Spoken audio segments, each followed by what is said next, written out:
Hello, mixtresses and mixters. This is Mixtress Ray, and you're watching Mixtress Video. Today we're going to do kind of I think I'm going to call this series the Unfair Comparisons series, where I have here Marigold Tarot, which for me is an established, like this tarot is in my top 5. I will love this tarot forever, forever, forever. And then this is the Santa Muerte tarot, which is a tarot that I've had, I don't know, 3 or 4 months maybe. And I wouldn't say it's necessarily on the chopping block because there are a lot of things I really like about this deck, but it's kind of hard for me to dig into it. So I'm doing this like for me and for you. So the unfair comparisons part is both of these decks, the art style is completely different. Even the cultural symbolism in each deck is different. This one is very much Latinx, Day of the Dead style, and this one is borrows more from Punjabi and Hindu cultures. So that's why I say it's an unfair comparison. The art styles are completely different. The cultures that they're influenced by is completely different. The symbolism in each deck is completely different. So, but for me, a person that, let me go ahead and light my candle while I'm babbling here. For me, a person that I only have 16 tarot decks, I don't really like to have a whole bunch because I just get overstimulated and then I don't use them all and all that stuff. So again, I'm not saying that this one's on the chopping block because I need to spend more time with this deck, which is part of the reason why I'm doing this. So I'm going to do a full flip through of both of these side by side. Because they're both, the thing that I find them, the category that I think they're both in, despite them both being very different decks, I think that they're both, I think that obviously they both have a lot of skeleton bones imagery in the deck, in their decks. And I think both of them kind of work with the same energy of sort of communicating with the dead. This one even has one thing I really do like about this guidebook is every card has, here's an example. You've got like the general meaning and then you've got the advice of the dead for each card. And I think that's really cool.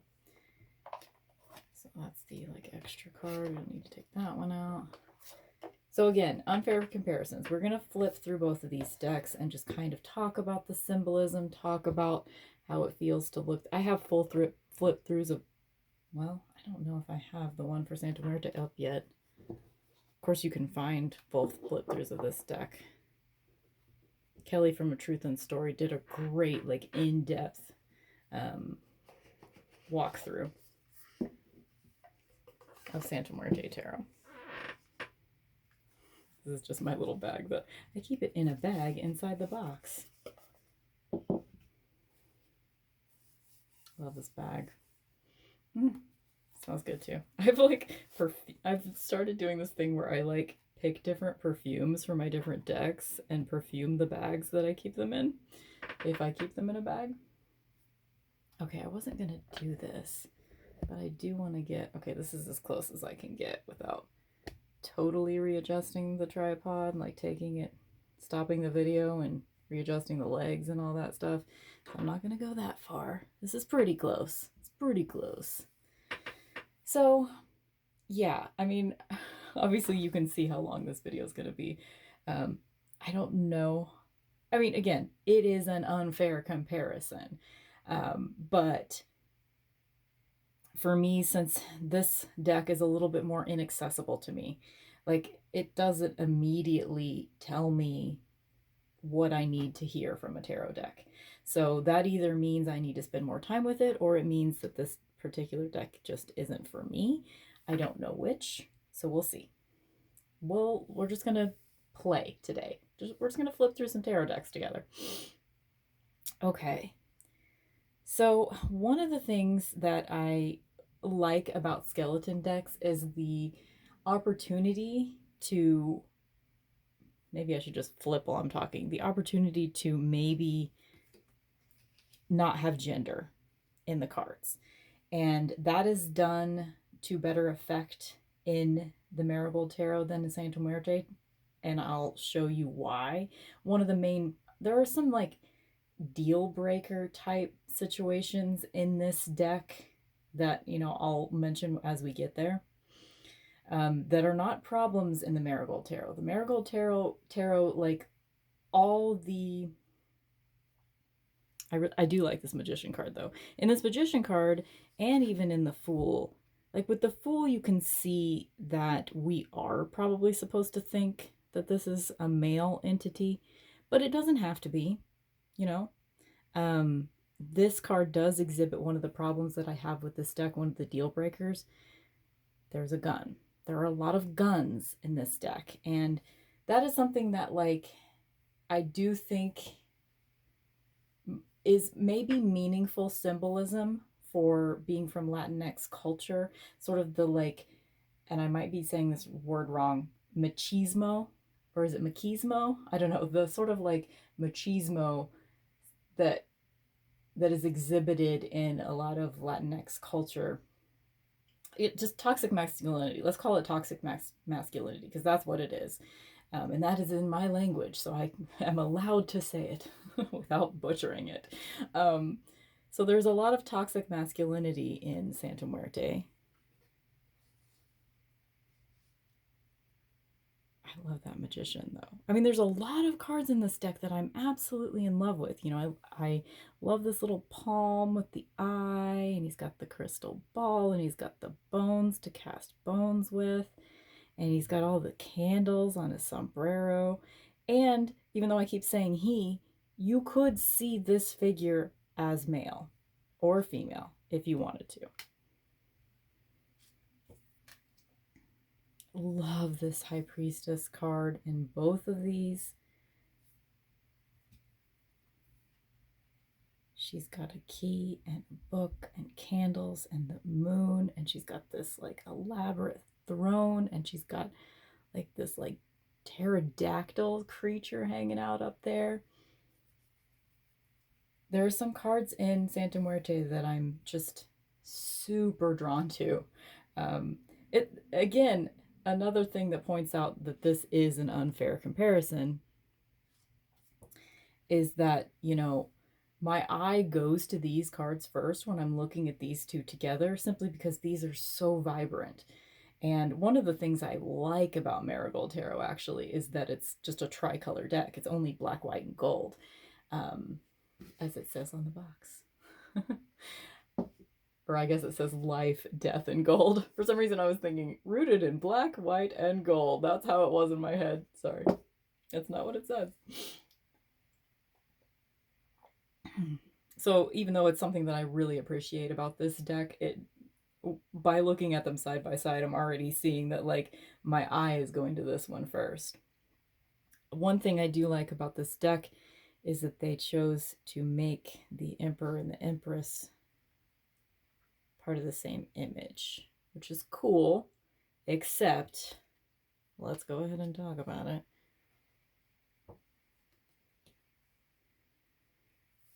Look at that fucking gun. Like, seriously? That is what the Emperor symbolizes when he's reversed, in my opinion. When the Emperor is reversed, that's when you get toxic masculinity.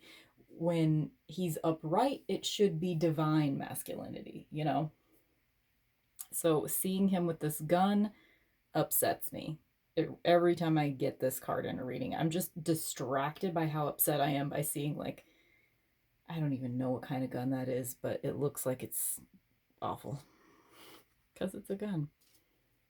One of my favorite Hierophant cards of all time in the Santa Muerte. I love all the melted candle imagery that is in this deck, because I'm a candle magic girl. No way, really? I love the colors. Like, every time. So, okay, here's my problem is that I don't really ever use the Santa Muerte deck, but every time I pull it out to flip through the cards, I see all these cards that I absolutely love. It's a divisive deck for me though, because I either love or hate almost every image. And this image here exemplifies one of the deal breakers for me in this deck. First of all, this is my favorite lovers card of all time. I think I've told you guys that before, but seriously, I love it so much. So much. Um, this bulge that we got going here, this I think is entirely unnecessary, and there are a lot of cards in this deck that will have, like, the woman will be she'll be a skeleton, because they all are in this deck, and she'll have gigantic boobs somehow filling out her clothing, and the guys have bulges. Like, that is just like a thing that just it's a thorn in my side. See, these women have boob bulges. And he's not even wearing any pants. Like, I would accept, like, the not wearing any pants if there weren't bulges in other cards, you know? I don't know why that just really bugs me. I also don't enjoy this strength card. But I know that wrestlers are a big deal in Latinx culture, and I don't really actually know anything about it. But I know that's what this is symbolizing, and this might be a very meaningful strength card to a lot of people. So because of that, even though this one bothers me when I look at it, just because to me this looks like violence and toxic masculinity again, but maybe it isn't. I just don't know enough about that part of their culture. So it's just one of those things that maybe it's just not for me, and that's fine.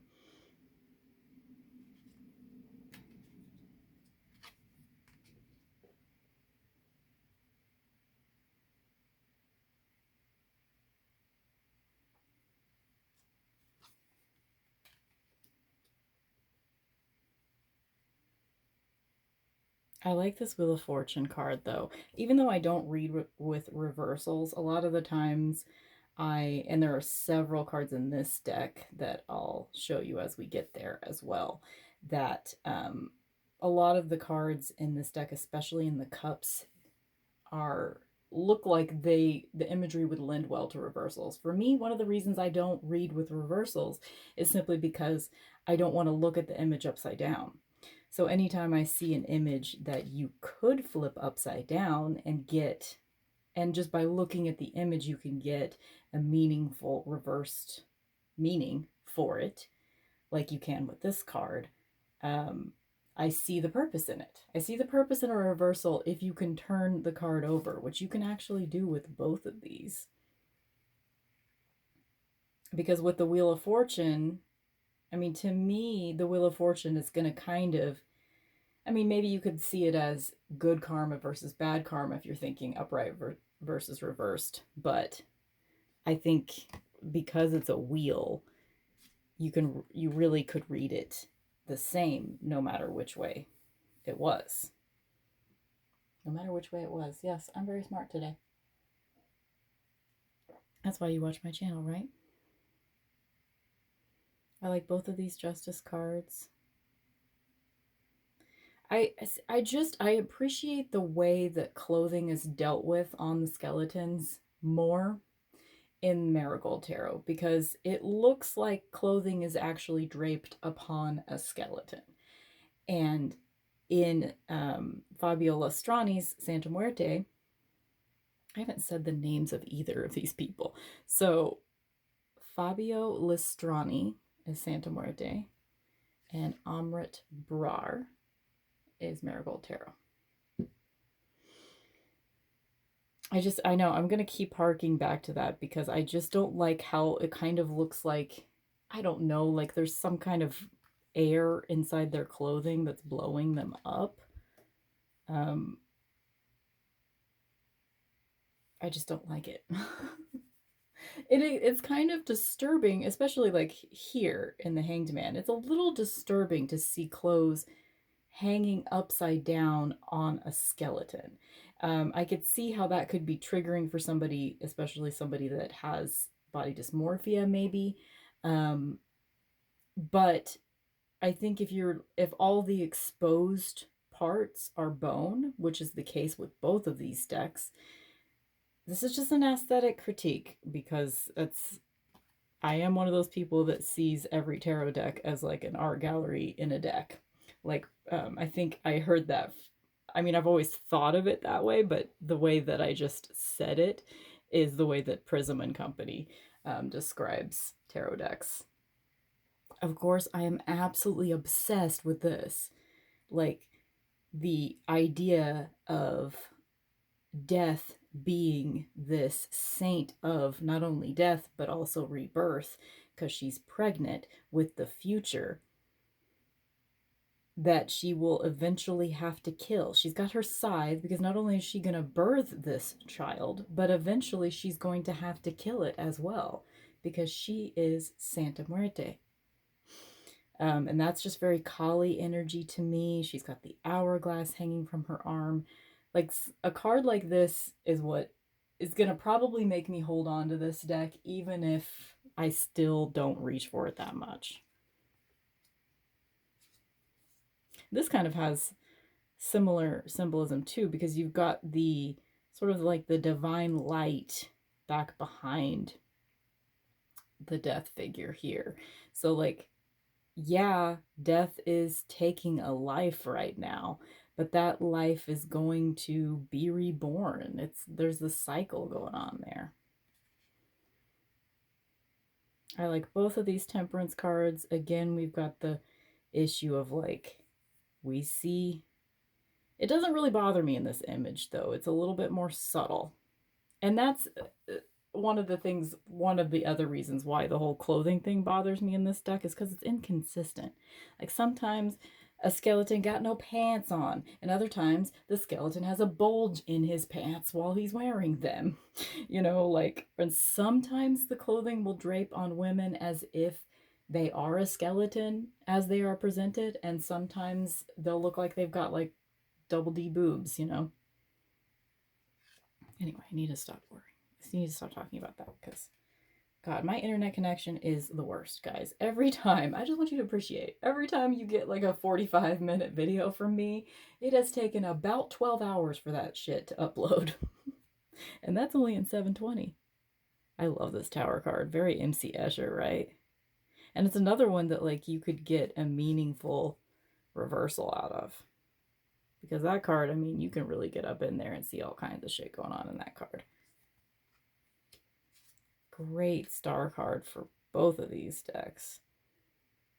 I love that she is actually submerged in the water. And she looks like an Aztec goddess, like Quetzalcoatl or something.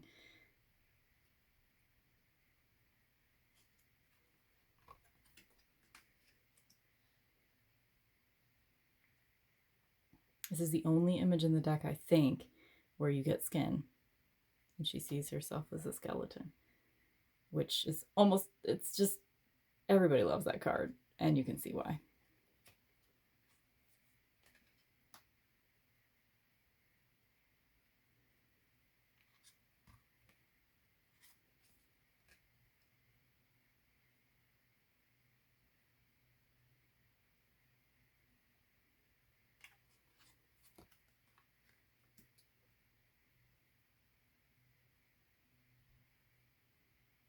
This is one of the ones, I mean, I just can't stop saying it. But she's got some like, okay, I thought it was skin, but maybe it's just part of her dress. I don't know. Just the way that the clothing is dealt with. I need to stop harping on it though. I need to stop.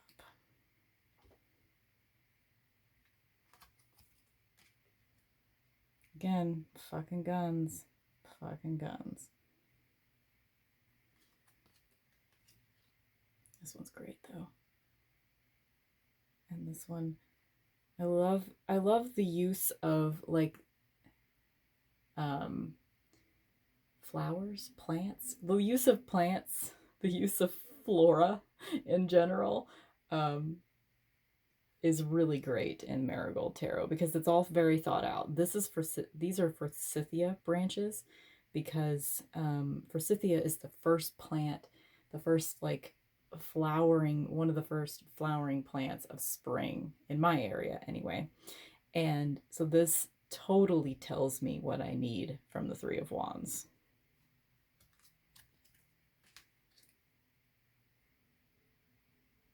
Quality of deck wise, just to kind of talk about that for a second. This is Santa Muerte is a Lo Scarabeo, and this one is independently published.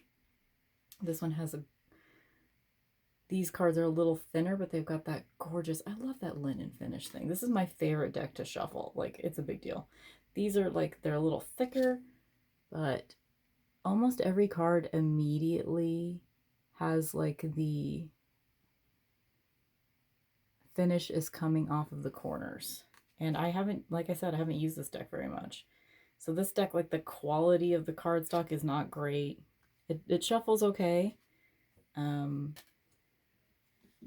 But as far as quality is concerned, like Marigold Tarot is definitely, I mean, it's going to cost you a lot more though. Like this deck would be about 50 bucks.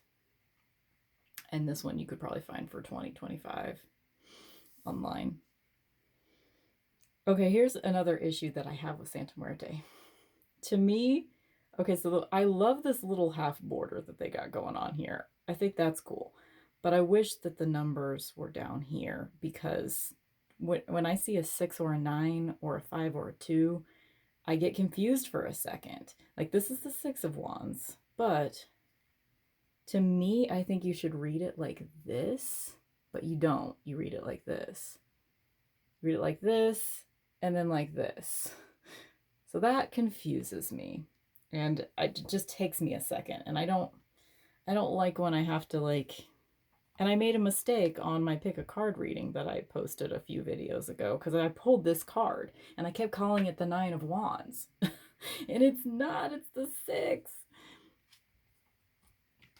So I'm just not ready to read for clients with Santa Muerte yet. Because I just don't get it yet. This one's great though. I really love this. That idea that it's just you against the forest, man. You got to make your own path. You got to defend yourself against the creatures of the forest.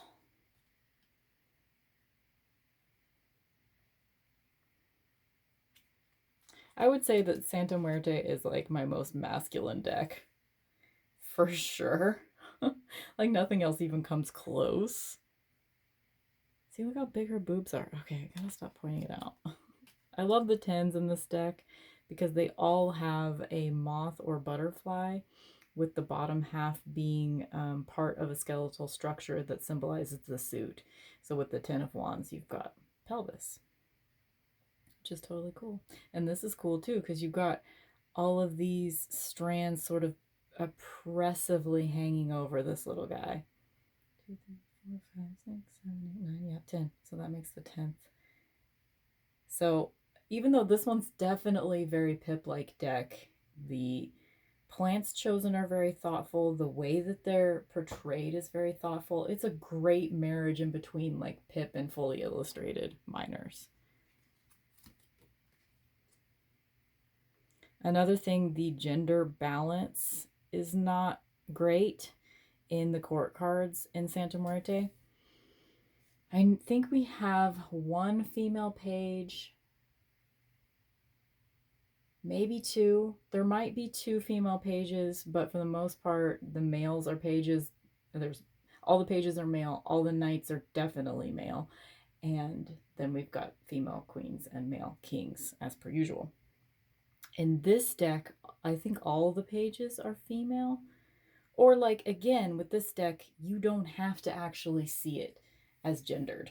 This deck you do. Always. Like, there's no question. That is male. But this, you can see it either way if you want. And I really like, you know, gender ambiguity. I like either all women all the time in my tarot decks or gender ambiguity. This one's not bad with the, like, she doesn't have pronounced big boobs. I mean, still her clothing is hanging on her in a way that it probably wouldn't because she's a skeleton, but it could just be really thick fabric. You could make an argument for that making sense almost. Always sad when there's no black cat in my Queen of Wands. I mean, I can't help it. I want a black cat in my Queen of Wands.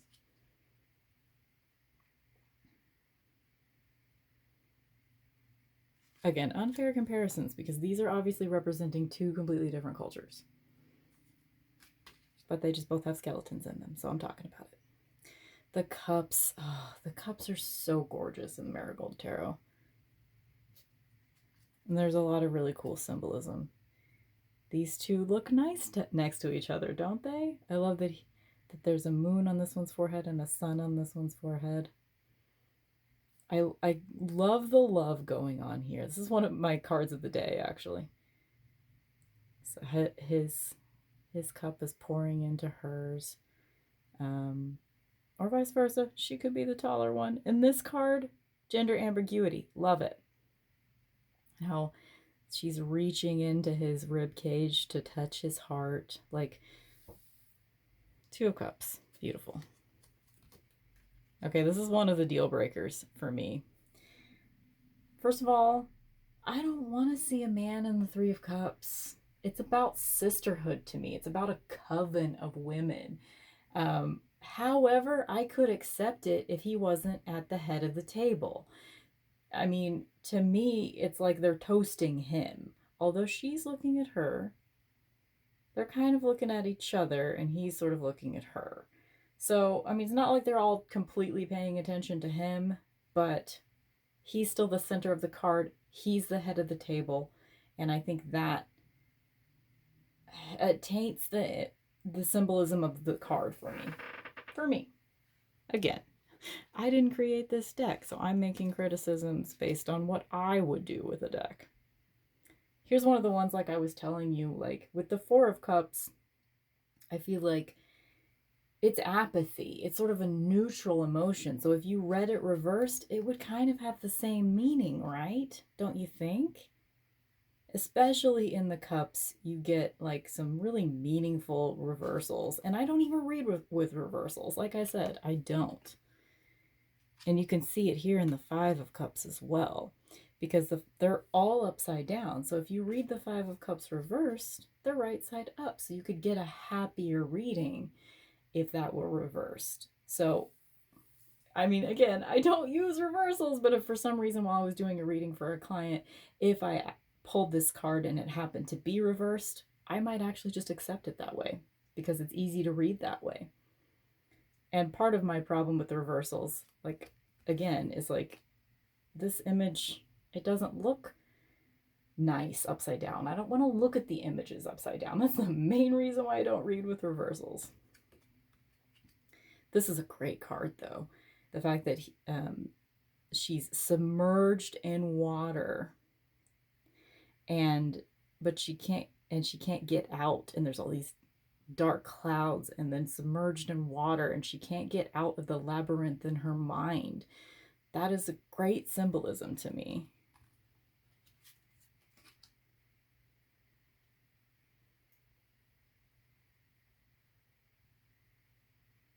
Now I'm confused. Oh, okay. See? I was like, are we at the 9 already? No, it's not the 9, it's the 6. Okay.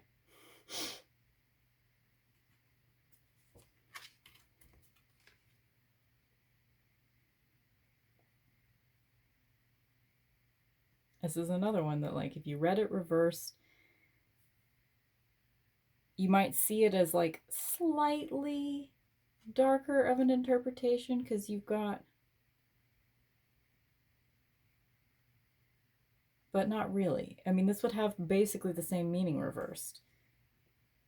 I don't know why I'm so, like, into talking about... Like, I'm just talking about the same 3 things over and over. Sorry, guys. And see, this Eight of Cups, it is, like, exactly the same reversed. This is great. The 8s in this deck are really quite spectacular. This is a beautiful image.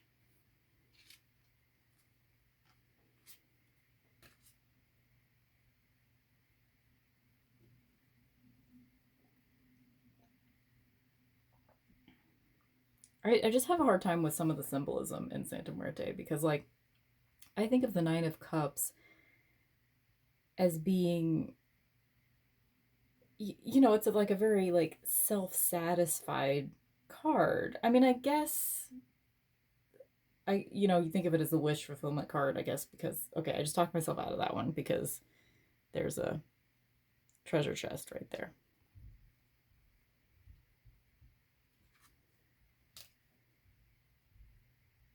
And then you get the 10. So with cups, you're symbolizing the heart. So you've got a rib cage there. That's really great. And the 10 of cups is just a beautiful, perfect, wonderful card. So again, you could read this reversed and it's like basically the same image either way. I like that. I just like it. Sorry, I keep talking about it. So this is the only female page, I think, in the deck. We'll see. I think it is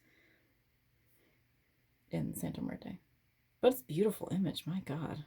I really like the court cards and the cups in Santa Muerte, actually.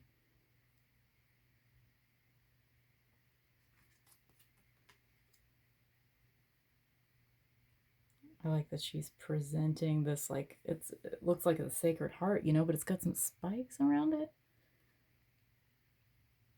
I mean, I guess it's not really spikes. Gorgeous. And I love that they all have heart eyes too.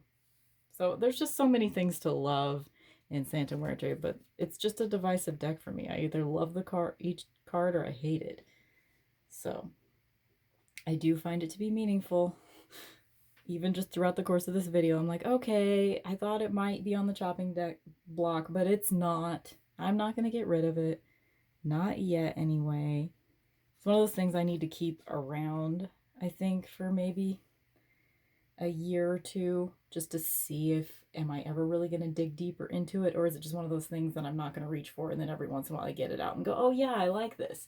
But that's not a reason to keep something just because when you get it out, you might like it, but you never get it out unless you're thinking about getting rid of it.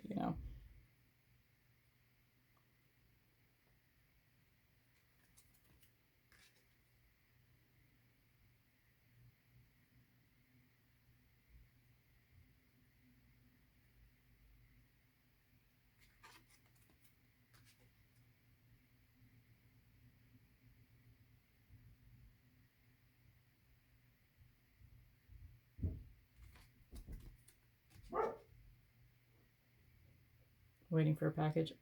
I've been waiting for a tarot deck. Sorry, I got distracted because I think I just heard it get delivered.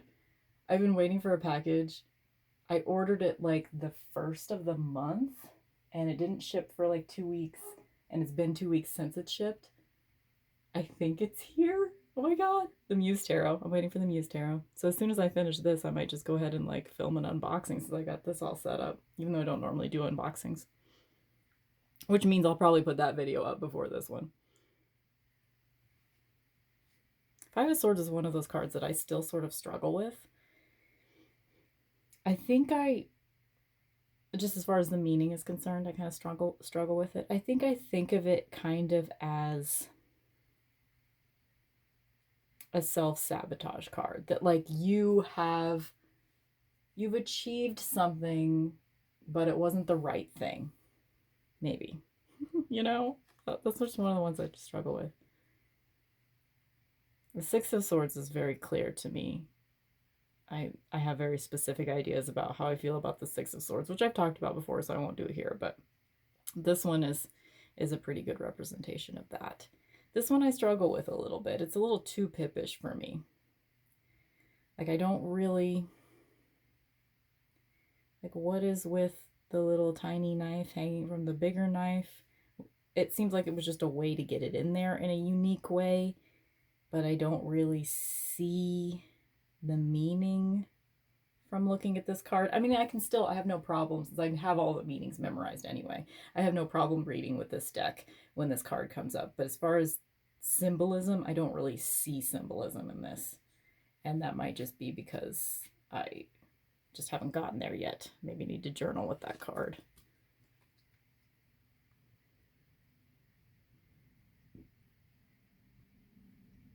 I guess I kind of struggle with the swords in the Marigold Tarot in general. This one I struggle with too. Like, how is this the Seven of Swords? I don't really get it. Maybe he was okay. Maybe I get it. So he was like buried alive and he got himself out. So someone betrayed him by burying him alive? Maybe. Okay, I get it.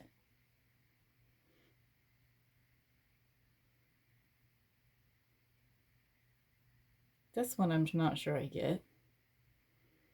This one makes sense to me because all the swords are pointing inwards to the tooth, which the tooth is kind of like a symbol of communication, which is a big symbol in the swords in Marigold Tarot anyway. The tooth is kind of like symbolizes like communication, your head, the air suit, the mind. But this I don't get. This to me looks almost like an Eight of Wands, but it's swords. I mean, I get that there's like movement, but I don't see Eight of Swords like this. This is like you against the ether, I guess. I don't know. I guess that sort of makes sense, but it's just a different way than I normally would interpret it. Both of these, the symbolism's really great, I think. It's a priest. I never noticed that before. I noticed the, like, all the pins in the head and the fact that the book is closed and this figure can't look down at the book because they're in a cage of their mind. So that's great symbolism there, but I never noticed that it was a priest, which means that the priest can't open her own Bible. And this is, got the jawbone again, teeth, communication, and it's blocked because of all these swords, which is a different interpretation than just like straight up like anxiety and sleeplessness like you usually get with the Nine of Swords, but still, that's a good way to see it, I think. And so with this one, you get little skulls and a death moth as the 10 of... I like how I like how Fabio Lestrani kind of subverts how the 10s are usually viewed, especially in a traditional Rider-Waite-Smith system.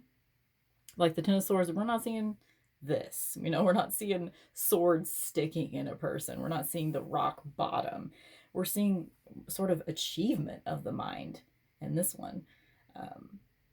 And I still typically read the Ten of Swords as a rock bottom, more the RWS definition of the card, but I can see it that way too. And I kind of like, I have a couple different decks, like the Moonchild Tarot has more of like an optimistic Ten of Swords in its interpretation.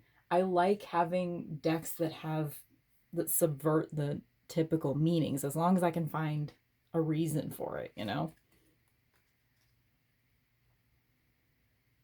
And again, I haven't pointed that out yet, but you'll notice the spades. So I like the, spades in like we got the heart eyes in the cups and the spades in the swords. And this page is obviously genderless and headless. I need to kind of like spend some time with this card too, because it's just, I don't totally get it. Like I can handle the whole like roses in the rib cage thing, but why is it headless and limbless? Why is it just a torso? Does that make sense? If you guys have an interpretation on that for being the Page of Swords not having limbs or a head, that's just not the way I see the Page of Swords. So I don't like sword swallowing. I don't know, it's just, it looks uncomfortable and I don't like looking at it. But this is done in a pretty good way.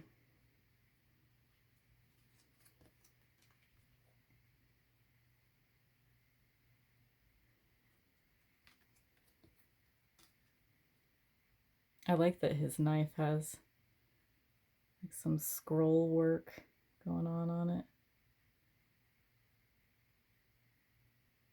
I love his, like, just sort of relaxed. Like I'm just hanging out. I love this whole posture. Again, even though I keep talking about how I feel about these cards, this is the deck that I reach for all the time. I use Marigold Tarot, like again, it's one of my top 5 decks, so I use it all the time. Oh, another thing, I love the rings in Marigold Tarot so much because it's hands. I don't know what it is, but I just have a thing with hands. I love hands. I just like, I only have one tattoo so far that has a hand on it, but there are so many others that I'd like to have. And every time I see like someone that has like, you know, one of those like pretty little vintage hands, like holding a letter or something, I just like, oh, that's so beautiful. I don't know what it is about hands. I love hands. And so the fact that in a deck full of skeletons, we get a whole suit where we get to see these beautifully rendered hands. I just, oh, it just makes me want to pick this deck up and just like clutch it to my chest and cry to happy tears. This is one, Two of Pentacles. This is not how I see Two of Pentacles. I mean, this is a beautiful image, but it just, the symbolism does not make sense to me. But this is kind of similar though. Like you get sort of a Two of Cups vibe with both of these depictions. I might need to sit with that because it just might be something I'm missing there. Love both of these.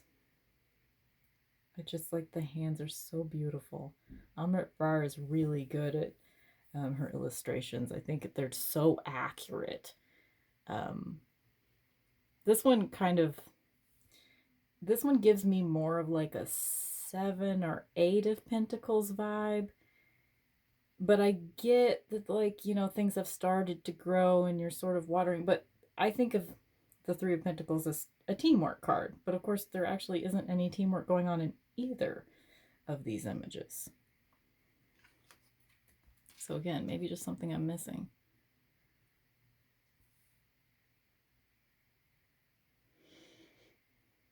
Not sure I get how this is Four of Pentacles.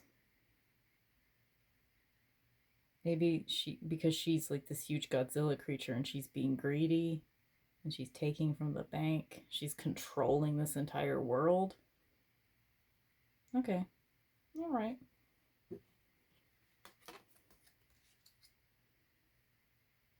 This one has a cool interpretation in the guidebook. Again, the plants are all chosen very thoughtfully in Marigold Tarot. These are stinging nettles. And so the idea is like her hand is coming up out of, sorry, you want to see my hand up close? Her hand is sticking up out of the stinging nettles. She could easily just retract it, but she's the one holding her hand in the stinging nettles. Like, oh, it's beautiful. Beautiful interpretation of Five of Pentacles. I like this one because I get confused with the 6s and 9s, and this one has a 6 in the imagery, so I can be like, okay, yes. I can easily go, because I automatically get confused. Do any of you guys like have Santa Muerte and you have that problem too, or is it just me? I'm left-handed and I'm autistic, so I tend to like, my brain doesn't go to the same places as other people's do automatically, it seems, you know, from my own limited understanding of the minds of others and the way that, anyway. So maybe I'm the only one that like, maybe other people automatically read that like you're supposed to. Again, something I'm missing.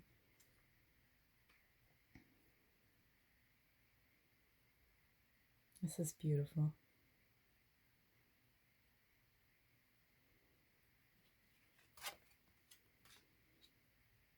Again, another beautiful 8. I guess that makes sense that the 8 of Cups and the 8 of Pentacles are more stable. They both have just a close-up of like a woman's face with a crown. And the 8 of Wands and the 8 of Swords both have, you know, the real active energy. Love that. God, I just love looking at the hands. Like, I don't even really... Yeah, that's just good. They're so beautiful. And I love that they're like For a deck, I mean, like I said earlier, like especially with the Hanged Man, in this deck, I could see it being a little bit triggering to see skeletal imagery in the way that it's portrayed in here, which is very realistically. And some people that have body dysmorphia and problems with anorexia, that might be triggering to look at. And you might worry that this person has some body image, or I don't, this this might not even be right to say this. I mean, they're skeletons. That's the point. I've been arguing this whole time that they should look like skeletons. But it almost makes me feel even better to see like some of these hands they're a little bit thicker. They're not skinny little hands. So it gives you the idea that before these people died and turned into skeletons, they were healthy people. Like this hand is not like a tiny little delicate, like Disney princess hand. This is a realistic, beautiful, meaty hand, I don't know. I'm just getting all the feels. Every time I get out the Marigold Tarot, I'm like, why do I ever use any other deck? I'm just kidding. I love so many other decks, but and this, just like it gives you, like, even though you're not actually looking at mudras in any of these rings cards, I feel like you get the feeling of mudras with a lot of like the postures. Like this probably actually is a mudra, honestly. I just don't know what it is. And like that, like as above, so below type situation. Like you get so much expression just by looking at hands. It's just gorgeous. And again, okay, so you've got the feet in this tin. Sorry, I just stopped looking at Santa Muerte like altogether. Okay, you do have two female pages, but again, that's out of balance because all the knights are male and 2 of the pages are male. So, yeah, just my little quip. I always look at that. I really like it when, like, obviously, like I talked about, this is completely gender neutral. Like, you really can see any of the court cards here in this deck as being whatever gender you want. But I also really like it when, like, for example, Children of Letha. Children of Letha has 2 knights that are female presenting and 2 pages that are female presenting and vice versa. So that you get, it is literally balanced. And also, both the pages and knights in Children of Letha are presented kind of androgynously. So like even though they might have a little bit more of a masculine or feminine vibe to them, you can still view them either way. And in the language in the guidebook, they're not gendered.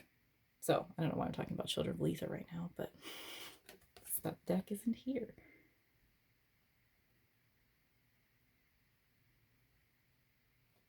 Gorgeous. All right, so that is the unfair comparison of Marigold Tarot and Santa Muerte. I hope you enjoyed. Thanks for watching. I have some weird ideas sometimes. I also have another unfair comparison series that I'm going to be posting, that I'm going to probably be filming today and posting at some point. So that one is going to be for the Beautiful Creatures Tarot and Chicoli Tarot. Okay, see you guys in the next one. Oh wait, I forgot I was gonna like promote myself for a second. Check the link in the description box below. I am doing tarot readings now on my Etsy shop, and I'm really, really loving doing them for you guys. It definitely feels like something that I should be doing with my life, tarot readings. I am loving it so much. I learn so much every time I do a reading. I would love to have you guys jump over there and get a reading from me. I have all different kinds of readings on there. I have 6 different types of readings on there now. I'd like to add a few more. And as anytime, if you guys have an idea for something that you want, that isn't something that I describe. I mean, basically I have like a basic tarot reading that's an hour long and a basic tarot reading that's 30 minutes long. So if you just pick, if you have an idea for a type of reading that you'd like to have, but it's not listed there, you could either just pick that 30-minute reading or the hour reading, and then just put in the notes like what kind of reading you're looking for. And I will tailor it to you. And just based on the time, it'll still be the same price as the hour or half hour. And anyway, I'm just really enjoying doing that. So the link is etsy.com/shop/mixtress tarot. And the link again is below.